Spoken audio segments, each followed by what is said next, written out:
যুক্তরাষ্ট্রের নবনির্বাচিত president Donald Trump একজন অভিজ্ঞ ও বুদ্ধিমান রাজনীতিবিদ বলে মন্তব্য করেছেন রুশ প্রেসিডেন্ট ভ্লাদিমির পুতিন।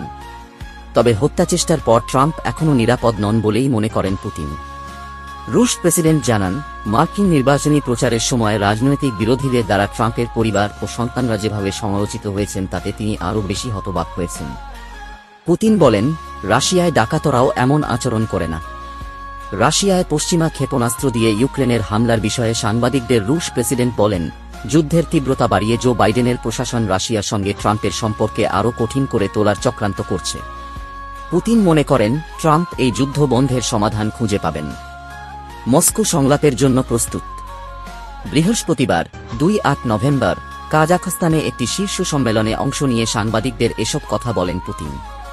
গত জুলাইয়ে নির্বাচনী প্রচারণায় যুক্তরাষ্ট্রের পেনসিলভেনিয়ায় বন্দুকধারীর গুলিতে ট্রাম্প আহত হন।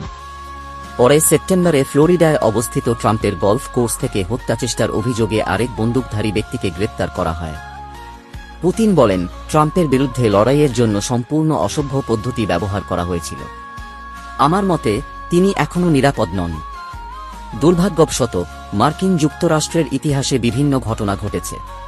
আমি মনে করি ট্রাম্প বুদ্ধিমান এবং আমি আশা করি তিনি সতর্ক থাকবেন এবং বিষয়গুলো বুঝতে পারবেন।